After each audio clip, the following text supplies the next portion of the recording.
if I could just have the answer to some questions first.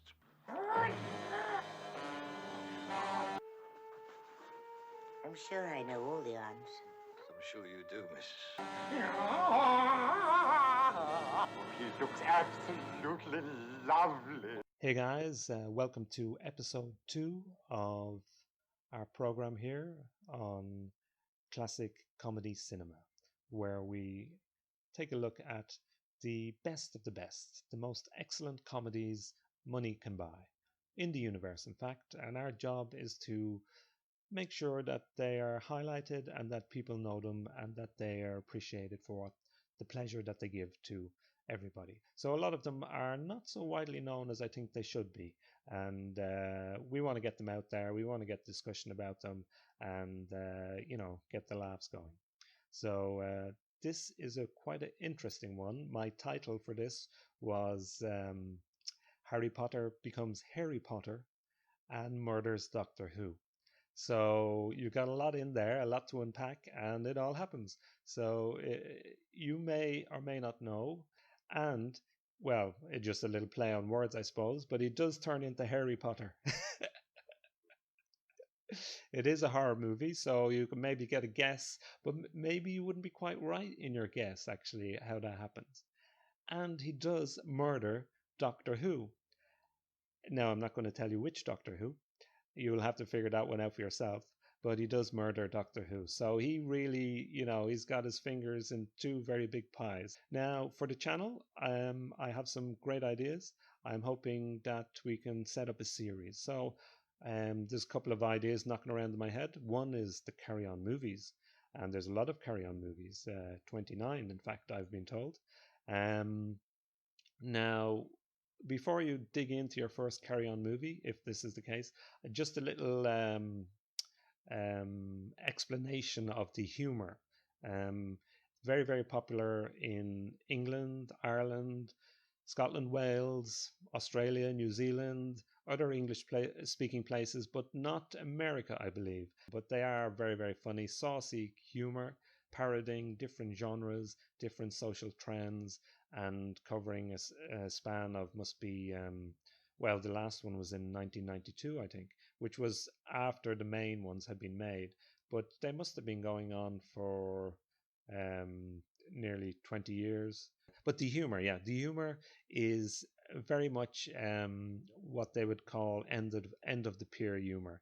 It's kind of slapstick, it's saucy, a lot of double entendre, two meanings, two words. So they love a lot of wordplay. Also in the names of people, the names of places, there can be again these double meanings. It's something that I don't know if you're aware of Austin Powers. His movies, Mike Myers, he obviously grew up on these movies in Canada as well, and he borrowed a lot of stuff, borrowed or stole, depending on your point of view, and put it into his movies as well. So it's all good, clean fun, and I hope you enjoy it. This movie, actually, I saw on TV, and it did scare me as a kid. I thought the monsters were very, very ominous and threatening. Hopefully it doesn't frighten you too much and gives you a few laughs. So after the movie, what we're going to do is we're going to have a discussion and see, is this movie a classic? Is it a classic for you? Is it a classic for me? We'll find out then. And what I really want is to get a discussion going on classic comedies. What is your favorite classic comedies?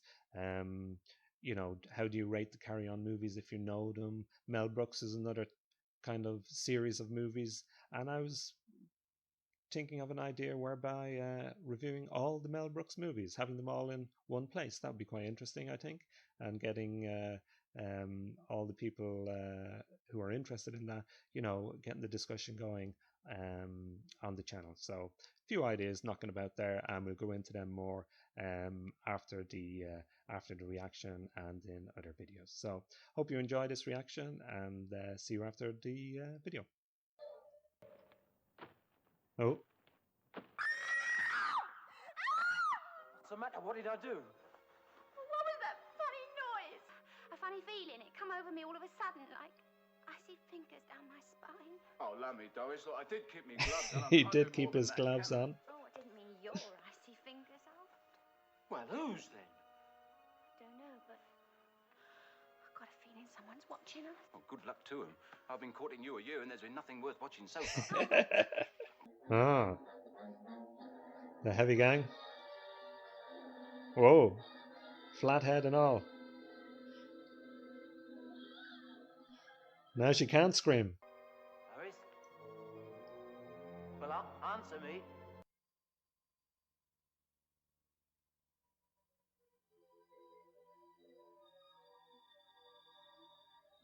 Whoa, that's one hairy finger. If that's all you have to say, Mr. Potter, I'll telephone my superior. Harry Potter.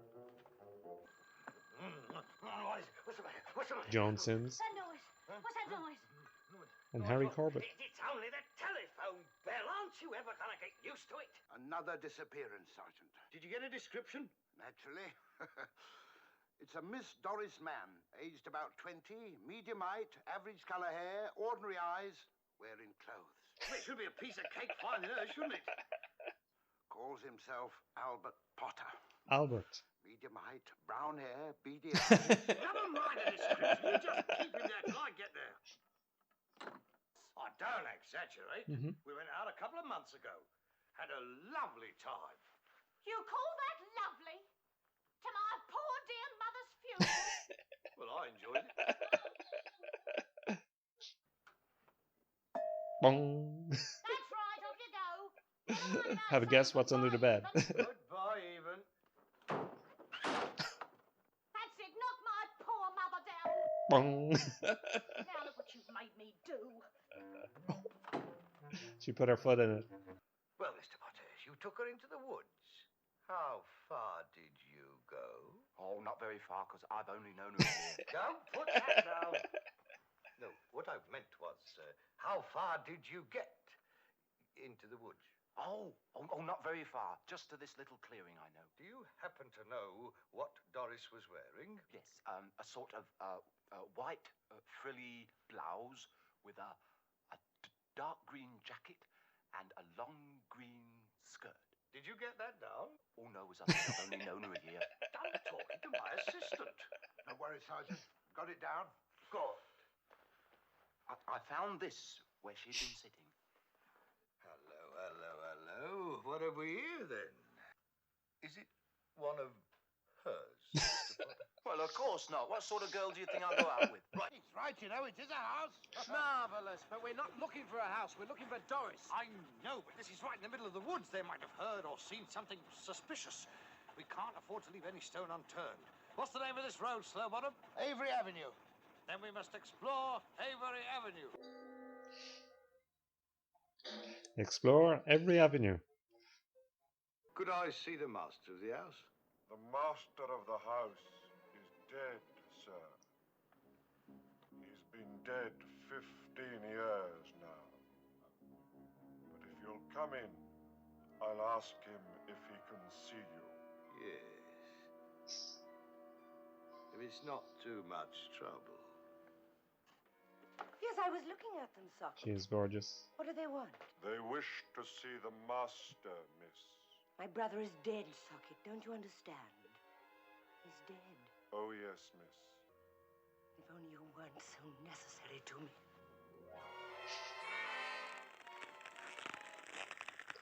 Enough. Let me go. Go now. I have to get my brother up. What time is it? Just past December. I told you not to call me till the beginning of March. Ah, gentlemen, I see you're admiring my pharaoh, King Rubber Titi. How very interesting, sir. Yes. I bet he could tell us a thing or two, eh? All those barge orgies on the Nile. No wonder they kept finding things in the bulrushes. Found Moses in the bulrushes. Master of the house? That's right, yes. A young lady has disappeared, and we're anxious to trace her whereabouts. Oh, whereabouts? Hereabouts. At 10 o'clock. Or thereabouts. In this vicinity. Or roundabouts. We're police officers. Or layabouts. That, sir, as you may have surmised, is a member of the general public. Oh, crikey. No, he's coming back. Oh. If only that worked on humans. recharge your batteries. Ah, that's better. Now, where was I? Very nice. I must say, he has very good taste. Yes, well, we must vitrify her tonight and get her away first thing in the Vitrify. Oh, yes. It's regenerating very This nice. kind of thing I found very scary when I was a kid. Fingers I have known. Oh. Fanny Hill. Oh, that was... Fanny Hill. Here it is. A banned book. Origins of Man. That's the wrong homo. A bit of a gay joke there. There it is. Well, the finger looks the same. That's the one, all right. He's extinct now, of course. Are you saying that this finger's come off something that has been dead for 500 years? No doubt about it. Charles Hawtrey? Is that how you pronounce it? I think he was put in especially for the American audiences. He was very popular over there. Hello. I'm a police detective, and I must warn you that I shall take down anything you say. All right. Trousers. Silly but fun. I'll take over. Yes, I would say that business here is definitely looking up. No stockings. She never wears them. Mind you, I've seen worse. There's a Scotsman who goes past here in a kilt and you wouldn't give it credence. Mr. Dan, the Sergeant Bung is trying to ask you some questions. Just a minute.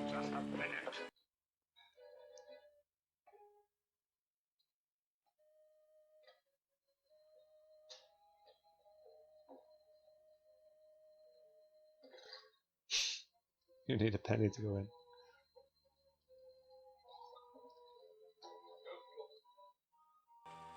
Is he? Drowned.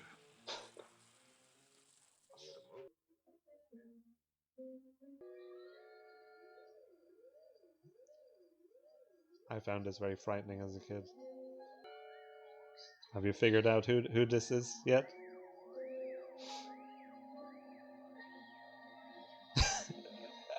Scary.